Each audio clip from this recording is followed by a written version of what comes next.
ಶ್ರೀ ಕೃಷ್ಣಾಯ ಕೃಷ್ಣಾಯ ಕೃಷ್ಣಾಯ ವಾಸುದೇವಾಯ ಹರೇ ಶ್ರೀನಿವಾಸಾಯ ಮಾಧವಾಯ ಗೋವಿಂದಾಯ ನಮೋಸ್ತುತೆ ಪೂಜ್ಯಾಯ ರಾಘವೇಂದ್ರಾಯ ಸತ್ಯಧರ್ಮರತಾಯ ಚ ಭಜತಾಂ ಕಲ್ಪವೃಕ್ಷಾಯ ನಮತಾಂ ಕಾಮಧೇನವೇ ದುರ್ವಾದಿಧ್ವಾಂತರವೇ ವೈಷ್ಣವೇಂದಿವರೇಂದವೇ ಶ್ರೀ ರಾಘವೇಂದ್ರ ಗುರವೇ ನಮೋ ಅತ್ಯಂತ ದಯಾಳುವೆ.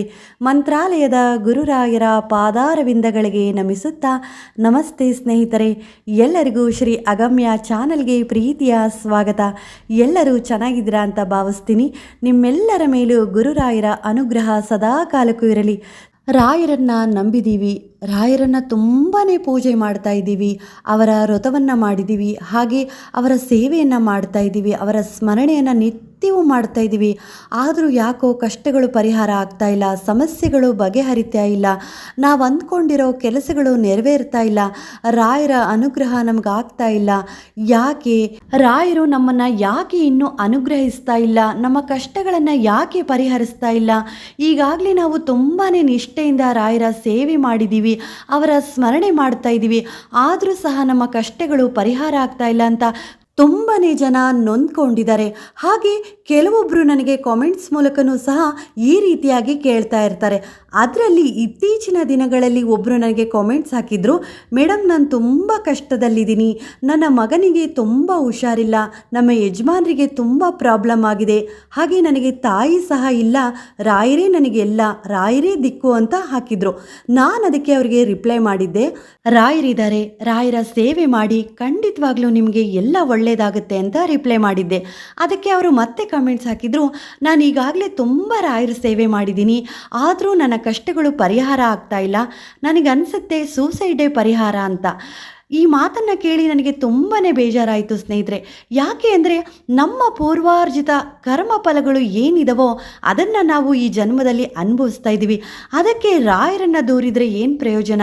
ಯಾಕೆ ಅಂದರೆ ಪ್ರತಿಯೊಬ್ಬ ಮನುಷ್ಯನಿಗೂ ಕಷ್ಟ ಇದ್ದೇ ಇರುತ್ತೆ. ಬಡವರೇ ಆಗಿರ್ಬೋದು ಅಥವಾ ಶ್ರೀಮಂತರೇ ಆಗಿರ್ಬೋದು, ಅವರಿಗೆ ಅವರದ್ದೇ ಆದ ಕಷ್ಟ, ನೋವು, ದುಃಖ, ಸಮಸ್ಯೆಗಳು ಏನಾದರೂ ಒಂದು ಇದ್ದೇ ಇರುತ್ತೆ ಸ್ನೇಹಿತರೆ.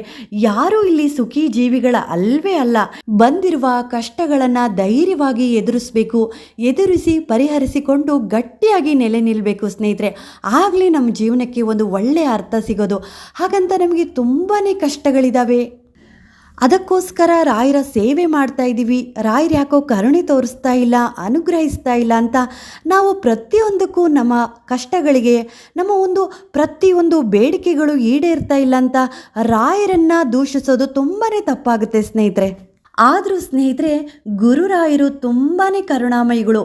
ಯಾರ ಮೇಲೂ ಸಹ ಯಾರು ಎಷ್ಟೇ ಏನೇ ಅಂದ್ಕೊಂಡ್ರು, ದೂಷಿಸಿದ್ರು ಅವರು ಯಾರ ಮೇಲೂ ಸಹ ಬೇಸರ ಮಾಡ್ಕೊಳಲ್ಲ, ಕೋಪವಂತೂ ಖಂಡಿತವಾಗ್ಲೂ ಇಲ್ಲವೇ ಇಲ್ಲ. ರಾಯರು ಕರುಣಾಮಯಿಗಳು.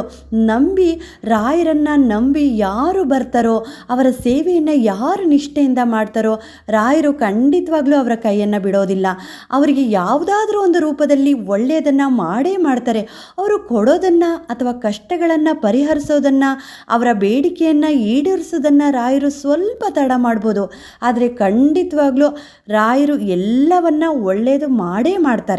ನಾವು ರಾಯರ ಸೇವೆ ಮಾಡ್ತಾ ಮಾಡ್ತಾ ವರ್ಷಗಳು ಉರುಳಿರ್ಬೋದು, ಹಾಗಂತ ರಾಯರು ನಮ್ಮನ್ನು ನೋಡಿಲ್ಲ, ನಮ್ಮನ್ನು ಗಮನಿಸಿಲ್ಲ, ನಾವು ಮಾಡಿರೋ ಸೇವೆಯನ್ನು ಸ್ವೀಕರಿಸಿಲ್ಲ ಅಂತ ಯಾವತ್ತೂ ಅನ್ಕೋಬಾರ್ದು ಸ್ನೇಹಿತರೆ. ಯಾಕೆ ಅಂದರೆ ಇತ್ತೀಚಿನ ರಾಯರ 3 ದಿನಗಳ ರಾಯರ ಆರಾಧನಾ ಮಹೋತ್ಸವ ನಡೀತಲ್ವಾ, ನಾನು ರಾಯರ ಮಠಕ್ಕೆ ಹೋಗಿದ್ದೆ. ಅಲ್ಲಿ ನನಗೆ ಪರಿಚಯವಿರುವ ಒಬ್ಬರು ಅಮ್ಮ ಸಿಕ್ಕಿದ್ರು. ಹೀಗೆ ಮಾತಾಡ್ತಾ ಮಾತಾಡ್ತಾ ನನಗೆ ಈ ಬಾರಿ ರಾಯರ ಮಂತ್ರಾಲಯ ಕ್ಷೇತ್ರಕ್ಕೆ ಹೋಗಲಿಕ್ಕೆ ಆಗಲಿಲ್ಲ ಅಂತ ಹೇಳಿದರು. ನಾನು ಅದಕ್ಕೆ ಅವರಿಗೆ ಕೇಳಿದೆ, ನೀವು ಪ್ರತಿ ಬಾರಿ ರಾಯರ ಆರಾಧನಾ ಮಹೋತ್ಸವಕ್ಕೆ ಮಂತ್ರಾಲಯ ಕ್ಷೇತ್ರಕ್ಕೆ ಹೋಗ್ತಿರ್ತೀರಾ ಅಮ್ಮ ಅಂತ ಕೇಳಿದೆ. ಅದಕ್ಕೆ ಇಲ್ಲ ಅಮ್ಮ, ನಾನು ಹೋಗಿದ್ದೇ 1 ಬಾರಿ, ಅದು ತುಂಬ ವರ್ಷಗಳ ನಂತರ. ನನ್ನ ತಂದೆ ತುಂಬಾ ರಾಯರನ್ನು ನಂಬಿ ಅವರ ಆರಾಧನೆ ಪೂಜೆ ಎಲ್ಲ ಮಾಡ್ತಾಯಿದ್ರು. ಅಂದಿನಿಂದ ಇಂದಿನವರೆಗೂ ನಾನೂ ಕೂಡ ರಾಯರ ಸೇವೆ ಮಾಡ್ತಾ ಇದ್ದೀನಿ. ಆದರೆ ಮಂತ್ರಾಲಯ ಕ್ಷೇತ್ರಕ್ಕೆ ರಾಯರ ದರ್ಶನಕ್ಕೆ ಅಂತ ಹೋಗಿದ್ದು ನನ್ನ 45ನೇ ವರ್ಷದಲ್ಲಿ ಅಮ್ಮ. ಅಷ್ಟು ತಡವಾಗಿ ನನಗೆ ಗುರುರಾಯರು ಮಂತ್ರಾಲಯ ಕ್ಷೇತ್ರಕ್ಕೆ ಕರೆಸ್ಕೊಂಡು ಅವರ ದರ್ಶನ ಕೊಟ್ಟು ನನ್ನ ಕೈಯಲ್ಲಿ ಸೇವೆ ಮಾಡಿಸ್ಕೊಂಡಿದ್ದು. ನಾವೇನೋ ಅನ್ಕೋಬಿಡ್ತೀವಿ, ನಮ್ಮ ಹತ್ರ ಅಷ್ಟು ದುಡ್ಡಿದೆ, ಇಷ್ಟು ದುಡ್ಡಿದೆ, ಇವತ್ತೇ ಮಂತ್ರಾಲಯ ಕ್ಷೇತ್ರಕ್ಕೆ ಹೋಗೋಣ ಅಂತ. ಆದರೆ ಒಂದು ಸತ್ಯವಾದ ಮಾತು ಹೇಳ್ತೀನಿ ಮಗು, ರಾಯರ ಅನುಮತಿ ಇಲ್ಲದೆ ಅವರ ಸ್ಮರಣೆ ಮಾಡೋಕ್ಕಾಗಲ್ಲ, ಅವರ ಸೇವೆ ಮಾಡೋಕ್ಕಾಗಲ್ಲ, ಅವರು ನೆಲೆಸಿರುವ ಕ್ಷೇತ್ರಕ್ಕೂ ಸಹ ನಮಗೆ ಹೋಗೋಕ್ಕಾಗಲ್ಲ. ನನಗೆ ಅವರ ಮೂಲ ಬೃಂದಾವನದ ದರ್ಶನ ಪ್ರಾಪ್ತಿ ಆಗಿದ್ದೇ 45ನೇ ವಯಸ್ಸಿಗೆ. ಆಗ ನಾನು ಒಂದು ಮನಸ್ಸಲ್ಲಿ ಅಂದ್ಕೊಂಡೆ ಸ್ನೇಹಿತರೆ, ನಾನು ಸಹ ಈ ಚಿಕ್ಕ ವಯಸ್ಸಿನಲ್ಲೇ ಮಂತ್ರಾಲಯ ಕ್ಷೇತ್ರಕ್ಕೆ ಬರೋಕ್ಕೆ ರಾಯರು ಅನುಮತಿ ಕೊಟ್ಟರು. ಅದರಲ್ಲೂ ಸಹ ನನ್ನ ಮಕ್ಕಳು ಸಹ ಇನ್ನೂ ಚಿಕ್ಕವರು, ಅವರಿಗೂ ಸಹ ಬರಲಿಕ್ಕೆ ಅನುಮತಿ ಕೊಟ್ಟರು. ನಾವೇ ಒಂದು ರೀತಿಯಲ್ಲಿ ಪುಣ್ಯವಂತರು ಅಂತ ಅಂದ್ಕೊಂಡೆ ಸ್ನೇಹಿತರೆ. ನಾವೇನೋ ಅಂದ್ಕೊಂಡಿರ್ತೀವಿ, ಆದರೆ ಗುರುರಾಯರು ನಮಗಿಂತ ಒಂದು ಒಳ್ಳೆಯದನ್ನೇ ಅಂದ್ಕೊಂಡಿರ್ತಾರೆ. ಹಾಗಾಗಿ ಸ್ನೇಹಿತರೆ, ತುಂಬ ವರ್ಷಗಳಿಂದ ರಾಯರ ಸೇವೆ ಮಾಡ್ತಾ ಇದ್ದೀನಿ, ತುಂಬ ವ್ರತ ಮಾಡಿದ್ದೀನಿ, ಅವರ ಸ್ಮರಣೆಯಂತೂ ನಿತ್ಯವಾಗೂ ಮಾಡ್ತಾ ಇದ್ದೀನಿ. ರಾಯರು ಇನ್ನೂ ಅನುಗ್ರಹಿಸಿಲ್ಲ, ನಮ್ಮ ಕಷ್ಟಗಳನ್ನು ಪರಿಹರಿಸಿಲ್ಲ ಅಂತ ಯಾವತ್ತಿಗೂ ನೊಂದ್ಕೋಬೇಡಿ, ಅಪನಂಬಿಕೆಯನ್ನು ಪಡ್ಕೋಬೇಡಿ. ಅದಕ್ಕಾಗಿ ಸ್ನೇಹಿತರಿಗೆ ಒಂದು ಪುಟ್ಟ ಕಥೆಯನ್ನು ಇಲ್ಲಿ ಹೇಳೋಕ್ಕೆ ಇಷ್ಟಪಡ್ತೀನಿ. ಒಂದು ಊರಿನಲ್ಲಿ ಬಹಳ ವರ್ಷಗಳಿಂದ ಶಿವಭಕ್ತನಾದ ರಾಮಣ್ಣ ಎಂಬ ವ್ಯಕ್ತಿ ಇದ್ದನು. ಆತ ಬಹಳ ಭಕ್ತಿಯಿಂದ ತನ್ನ ಆರಾಧ್ಯ ದೈವವಾದ ಪರಶಿವನನ್ನು ಪೂಜಿಸುತ್ತಾ ಪ್ರಾರ್ಥಿಸುತ್ತಾ ಸೇವೆ ಮಾಡುತ್ತಿದ್ದನು. ಅವನಿಗೆ ಒಮ್ಮೆ ಅನಿಸಿತು, ನಾನು ಎಷ್ಟೊಂದು ವರ್ಷಗಳಿಂದ ಶಿವನನ್ನು ಪೂಜಿಸುತ್ತಿದ್ದೇನೆ, ಪ್ರಾರ್ಥಿಸುತ್ತಿದ್ದೇನೆ, ನಿಷ್ಠೆಯಿಂದ ಸೇವೆಯೂ ಮಾಡುತ್ತಿದ್ದೇನೆ. ಆದರೂ ಸಹ ಒಂದು ದಿನವೂ ನನ್ನ ಭಕ್ತಿಗೆ ಮೆಚ್ಚಿ ಆ ಶಿವನು ಪ್ರತ್ಯಕ್ಷವಾಗಿ ದರ್ಶನ ಕೊಟ್ಟಿಲ್ಲ. ನನ್ನ ಕಷ್ಟವೇನು ಸುಖವೇನು ಅಂತ ಕೇಳಿಲ್ಲ, ಏನೊಂದು ವಿಷಯಗಳನ್ನು ವಿಚಾರಿಸಿಲ್ಲ ಎಂದು ತುಂಬಾ ಬೇಸರ ಮಾಡಿಕೊಂಡನು. ಇಂದಿನಿಂದ ನಾನು ನಿನ್ನನ್ನು ಪೂಜಿಸುವುದಿಲ್ಲ, ಸೇವೆ ಮಾಡುವುದಿಲ್ಲ, ಸ್ಮರಣೆಯೂ ಸಹ ಮಾಡುವುದಿಲ್ಲ ಎಂದು ನಿರ್ಧರಿಸಿ ಆ ಶಿವನ ವಿಗ್ರಹವನ್ನು ಅಟ್ಟದ ಮೇಲೆ ಒಂದು ಕಡೆ ಇಟ್ಟ. ತದನಂತರ ಮಹಾವಿಷ್ಣುವನ್ನು ಪೂಜಿಸಲು ಸೇವೆ ಮಾಡಲು ಪ್ರಾರಂಭಿಸಿದ.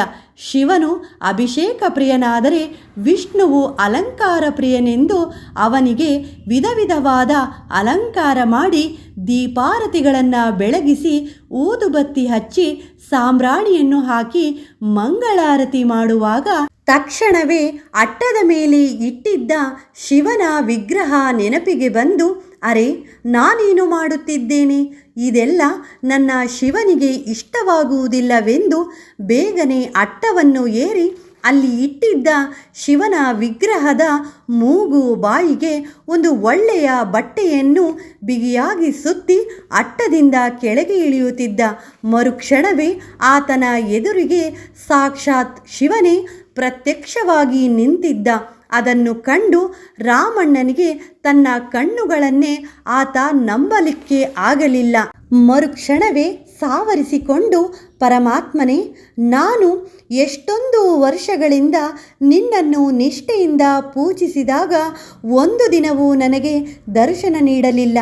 ಆದರೆ ಈಗ ನೀನು ಬೇಡವೇ ಬೇಡ ಎಂದು ವಿಷ್ಣುದೇವನನ್ನು ಪೂಜಿಸತೊಡಗಿದಾಗ ನೀನು ತಕ್ಷಣವೇ ಕಾಣಿಸಿಕೊಂಡಿದ್ದೀಯಾ, ಏನಪ್ಪ ನಿನ್ನ ಲೀಲೆ ಎಂದು ಕೇಳಿದಾಗ ಶಿವನು ನಸುನಕ್ಕು, ಭಕ್ತನೇ, ಇಷ್ಟು ದಿನ ನೀನು ನನ್ನನ್ನು ಒಂದು ನಿರ್ಜೀವ ವಸ್ತುವಿನ ಹಾಗೆ ನೋಡುತ್ತಾ ಪೂಜಿಸುತ್ತಿದ್ದೆ. ಒಂದು ದಿನವೂ ಪೂರ್ಣವಾದ ನಂಬಿಕೆ ಇಟ್ಟಿರಲಿಲ್ಲ. ಆದರೆ ಇಂದು ನಾನಿದ್ದೇನೆ ಎಂದು ನಂಬಿಕೆ ಇಟ್ಟು ನನಗೆ ಏನೋ ತೊಂದರೆಯಾಗುತ್ತಿದೆ ಎಂದು ಯಾವಾಗ ನನ್ನ ಇರುವಿಕೆಯನ್ನು ಗಮನಿಸಿ ನನ್ನ ಬಾಯಿ ಮೂಗಿಗೆ ಬಟ್ಟೆ ಕಟ್ಟಿ ಆ ವಿಗ್ರಹದಲ್ಲಿ ನಾನು ಜೀವಂತವಾಗಿದ್ದೇನೆ ಎಂದು ದೃಢವಾಗಿ ನಂಬಿದೆಯೋ ಆ ಕ್ಷಣದಲ್ಲಿಯೇ ನಾನು ಸಂತೃಪ್ತನಾಗಿ ನಿನಗೆ ಪ್ರತ್ಯಕ್ಷ ದರ್ಶನ ಕೊಡಬೇಕು ಎಂದು ನಿಶ್ಚಯಿಸಿ ಕಾಣಿಸಿಕೊಂಡಿದ್ದೇನೆ. ನಿನ್ನ ಭಕ್ತಿಗೆ ಮೆಚ್ಚಿದ್ದೇನೆ, ನಿನ್ನ ಸೇವೆಯನ್ನು ಸಂಪೂರ್ಣವಾಗಿ ಸ್ವೀಕರಿಸಿದ್ದೇನೆ. ನೀನು ಯಾರಿಗೆ ನಿಷ್ಠೆಯಿಂದ ಪೂಜಿಸಿದರೂ ಅದು ಕೊನೆಗೆ ಬಂದು ಸೇರುವುದು ನೀನು ನಂಬಿರುವ ದೈವಕ್ಕೇನೆ. ನಿನಗೆ ಸದಾ ಶುಭವಾಗಲಿ ಎಂದು ಆಶೀರ್ವದಿಸಿ ಮಾಯವಾದನು. ಸ್ನೇಹಿತರೆ, ನಾವು ಇಷ್ಟಪಡುವ ದೇವರುಗಳನ್ನು, ಗುರುಗಳನ್ನು ತುಂಬಾ ಪೂಜಿಸ್ತಾ ಇರ್ತೀವಿ. ಆದರೆ ಒಂದೊಮ್ಮೆ ನಂಬಿಕೆನೇ ಕಳ್ಕೊಬಿಟ್ಟಿರ್ತೀವಿ. ಕಷ್ಟ ಸಾಕಷ್ಟಿದೆ, ದಾರಿ ಕಾಣಿಸ್ತಾ ಇಲ್ಲ ಅಂತ ನಮಗೆ ನಾವೇ ಅಂದ್ಕೊಂಡು ಆ ಕಷ್ಟ ಪರಿಹಾರಕ್ಕೆ ಮೇಲ್ನೋಟಕ್ಕೆ ದೇವರಿಗೆ ಪೂಜೆ ಮಾಡಿ ಮನಸ್ಸಿನಲ್ಲಿ ನಂಬಿಕೆನೇ ಇಲ್ಲ ಅಂದರೆ ಪೂಜೆ, ವ್ರತ, ಪ್ರಾರ್ಥನೆ ಯಾವುದು ಸಹ ಖಂಡಿತವಾಗ್ಲೂ ಫಲಿಸೋದಿಲ್ಲ ಸ್ನೇಹಿತರೆ. ಹಾಗೆ ನಾವು ನಂಬಿಕೆ ಇಟ್ಟು ಪೂಜೆ ಮಾಡೋ ದೇವರಿಗೆ ಹೂವು, ದೀಪ, ಧೂಪ, ನೈವೇದ್ಯ ಸ್ವಲ್ಪ ಕಡಿಮೆ ಇದ್ದರೂ ಪರವಾಗಿಲ್ಲ, ಆದರೆ ನಮ್ಮ ಮನಸ್ಸಿನಲ್ಲಿ ಭಕ್ತಿ, ನಂಬಿಕೆ, ಶ್ರದ್ಧೆ ಸಾಕಷ್ಟಿದ್ರೆ ಖಂಡಿತವಾಗ್ಲೂ ದೇವರು ಒಲಿತಾರೆ, ನಮ್ಮನ್ನು ಅನುಗ್ರಹಿಸ್ತಾರೆ ಸ್ನೇಹಿತರೆ. ನಾವು ಆರಾಧಿಸುವ ದೇವರು ಯಾರೇ ಇದ್ರೂ ಪರವಾಗಿಲ್ಲ, ಹಾಗೆ ಅವರನ್ನು ಪೂಜಿಸುವ ಬಗೆಯೂ ಸಹ ಹೇಗೆ ಇದ್ರೂ ಪರವಾಗಿಲ್ಲ, ಆದರೆ ನಂಬಿಕೆ ಮಾತ್ರ ತುಂಬಾ ಗಟ್ಟಿಯಾಗಿರಬೇಕು. ಆಗ ಮಾತ್ರ ಸ್ನೇಹಿತರೆ ಆ ನಂಬಿಕೆಯಿಂದಲೇ ನಮಗೆ ದೇವರು ಒಲಿಯುತ್ತಾರೆ, ನಮ್ಮ ಕಷ್ಟಗಳನ್ನು ಯಾವುದಾದ್ರೂ ಒಂದು ರೂಪದಲ್ಲಿ ಪರಿಹರಿಸ್ತಾರೆ. ಅವರು ಜೀವನದಲ್ಲಿ ತುಂಬಾ ನೊಂದ್ಕೊಂಡು ಹಾಕಿರುವ ಆ ಕಮೆಂಟ್ಸಿಗೆ ನನಗೂ ಸಹ ತುಂಬಾ ಬೇಸರವಾಗಿದೆ ಸ್ನೇಹಿತರೆ. ಹಾಗಂತ ಪ್ರತಿಯೊಂದು ಸಮಸ್ಯೆಗೂ ಸಾವೇ ಪರಿಹಾರ ಅಲ್ವಾ? ನಾವು ನಮ್ಮ ಸಮಸ್ಯೆಗಳಿಗೆ ನಮ್ಮಲ್ಲೇ ಇರುವ ಬುದ್ಧಿವಂತಿಕೆಯಿಂದ ಏನಾದರೂ ಒಂದು ಪರಿಹಾರ ಹುಡ್ಕೋಬೇಕು. ನಾವು ಕಠಿಣವಾಗಿ ಒಂದು ಕೆಲಸವನ್ನು ಶ್ರಮಪಟ್ಟು ಮಾಡಿದರೆ ಅದರಲ್ಲಿ ಒಳ್ಳೆಯದಾಗೇ ಆಗುತ್ತೆ. ಶ್ರಮ ನಾವು ಪಟ್ಟರೆ ಖಂಡಿತವಾಗ್ಲೂ ದೇವರು ಒಳ್ಳೆಯ ಫಲವನ್ನು ಕೊಡ್ತಾರೆ. ಇವಾಗ ನೋಡಿ, ರೈತ ಒಂದು ಭೂಮಿಯಲ್ಲಿ ಉಳುಮೆ ಮಾಡಿ ಬಿತ್ತನೆ ಮಾಡಿದಾಗ ಬೆಳೆ ಕೈಗೆ ಸಿಗುತ್ತೆ, ಆ ಬೆಳೆಯಿಂದ ಒಳ್ಳೆಯ ಲಾಭ ಸಿಗುತ್ತೆ ಅಲ್ವಾ? ಅದೇ ಆ ಒಣ ಭೂಮಿಯನ್ನೇ ನೋಡ್ತಾ ಕೂತ್ಕೊಂಡ್ರೆ ಯಾವ ಬೆಳೆಯೂ ಸಿಗಲ್ಲ, ಲಾಭವೂ ಬರಲ್ಲ. ಹಾಗೆ ವಿದ್ಯಾರ್ಥಿಗಳು ಸಹ ವರ್ಷ ಪೂರ್ತಿ ಶ್ರದ್ಧೆಯಿಂದ ಗಮನ ಇಟ್ಟು ಓದಿಕೊಂಡು ವರ್ಷದ ಕೊನೆಗೆ ಕೊಟ್ಟಿರುವ ಪ್ರಶ್ನೆಗಳಿಗೆ ಉತ್ತಮವಾಗಿ ಉತ್ತರ ಬರೆದು ಒಳ್ಳೆಯ ಅಂಕಗಳನ್ನು ಪಡೆದು ಕೊನೆಗೆ ಉತ್ತೀರ್ಣರಾಗ್ತಾರಲ್ಲ, ಆವಾಗ ಆಗೋ ಸಂತೋಷ ಮತ್ತೊಂದಿಲ್ಲ. ಆ ಒಂದು ಸಂತೋಷಕ್ಕೆ ಅವರು ವರ್ಷ ಪೂರ್ತಿ ಕಠಿಣವಾದ ಶ್ರಮವನ್ನು ಹಾಕಿರ್ತಾರೆ, ಅದು ವರ್ಷದ ಕೊನೆಗೆ ತುಂಬಾ ಒಳ್ಳೆಯ ಸಿಹಿಯಾದ ಸಂತೋಷವನ್ನು ಕೊಡುತ್ತೆ ಸ್ನೇಹಿತರೆ. ಹಾಗಾಗಿ ನಾವು ಶ್ರಮವನ್ನು ಪಡೆದೇ ಯಾವುದೂ ಸಹ ನಮಗೆ ಸುಲಭವಾಗಿ ಕೈಗೆ ಸೇರೋದಿಲ್ಲ. ಹಾಗೆ ಇದನ್ನೆಲ್ಲ ಮಾಡುವ ಮೊದಲು ನಾವು ಏನು ಮಾಡಿರ್ತೀವಿ ಅಂದರೆ, ನಾವು ನಂಬಿಕೆ ಇಟ್ಟು ಪೂಜಿಸುವ, ಆರಾಧಿಸುವ ಗುರುಗಳ ಸೇವೆ ಮಾಡಿರ್ತೀವಿ, ಅವ್ರನ್ನ ಬೇಡ್ಕೊಂಡಿರ್ತೀವಿ, ಹಾಗೆ ಅದಕ್ಕೆ ತಕ್ಕಂತಹ ಶ್ರಮವನ್ನೂ ಸಹ ನಾವು ಹಾಕಿರ್ತೀವಿ. ಆಗ ಇದೆರಡರಲ್ಲೂ ಸಿಗುವ ಫಲಿತಾಂಶವೇ ನಮಗೆ ಒಳ್ಳೆಯ ಜೀವನ ಸ್ನೇಹಿತರೆ. ಹಾಗಾಗಿ ನಾವು ಈ ಕೆಲಸ ಮಾಡ್ತಾ ಇದ್ದೀವಿ ಒಳ್ಳೆಯದಾಗ್ತಾ ಇಲ್ಲ, ಆ ಕೆಲಸ ಮಾಡ್ತಾ ಇದ್ದೀವಿ ಒಳ್ಳೆಯದಾಗ್ತಾ ಇಲ್ಲ, ದೇವರನ್ನ ತುಂಬ ನಂಬಿದ್ದೀವಿ ಕಷ್ಟಗಳಿದ್ದಾವೆ ಅಂತ ಬೇಸರ ಮಾಡ್ಕೋಬೇಡಿ. ಖಂಡಿತವಾಗ್ಲೂ ರಾಯರಿದ್ದಾರೆ. 100 ಅಲ್ಲ, 1000 ಅಲ್ಲ, 1,00,000 ಅಲ್ಲ, ಕೋಟಿ ಪಟ್ಟು ಸತ್ಯವಾಗಿ ರಾಯರಿದ್ದಾರೆ. ನಂಬಿದವ್ರನ್ನ ರಾಯರು ಖಂಡಿತವಾಗ್ಲೂ ಕೈ ಬಿಡೋಲ್ಲ. ರಾಯರ ಮೇಲೆ ನಂಬಿಕೆ ಕಳ್ಕೋಬೇಡಿ. ಎಲ್ಲರಿಗೂ ಗುರುರಾಯರು ಒಳ್ಳೇದು ಮಾಡ್ತಾರೆ. ನಾವು ಮಾಡುವ ಕೆಲಸವನ್ನು ಶ್ರದ್ಧೆಯಿಂದ ಮಾಡೋಣ. ಅದೇ ಶ್ರದ್ಧೆಯಿಂದ, ನಿಷ್ಠೆಯಿಂದ ರಾಯರನ್ನು ನಂಬಿ ಅವರ ಸೇವೆ ಮಾಡೋಣ. ಖಂಡಿತವಾಗ್ಲೂ ಒಳ್ಳೆಯದಾಗೇ ಆಗುತ್ತೆ. ನಮ್ಮ ಇಂದಿನ ಈ ಜೀವನದಲ್ಲಿ ಈ ಥರದ ಕಷ್ಟಗಳು ಇದ್ದರೆ ಮುಂದಿನ ದಿನಗಳು ಕೂಡ ಅದೇ ಥರ ಕಷ್ಟಗಳು ಇರೋದಿಲ್ಲ. ಯಾವುದಾದ್ರೂ ಒಂದು ರೀತಿಯಲ್ಲಿ ಒಳ್ಳೆಯ ದಿನಗಳು ಬಂದೇ ಬರುತ್ತವೆ. ನಾವು ಮಾಡುವ ಕೆಲಸದಲ್ಲೇ ಆಗಿರ್ಬೋದು, ಹಾಗೆ ನಾವು ಪೂಜಿಸುವ ದೇವರಲ್ಲೇ ಆಗಿರ್ಬೋದು, ನಂಬಿಕೆ ತುಂಬಾ ಮುಖ್ಯವಾಗಿರುತ್ತೆ ಸ್ನೇಹಿತರೆ. ಎಲ್ಲರಿಗೂ ಒಳ್ಳೆಯದಾಗಲಿ. ಗುರುರಾಯರ ಅನುಗ್ರಹ ಎಲ್ಲರ ಮೇಲೂ ಸದಾ ಕಾಲಕ್ಕೂ ಇರಲಿ. ಶ್ರೀ ಕೃಷ್ಣಾರ್ಪಣಮಸ್ತು.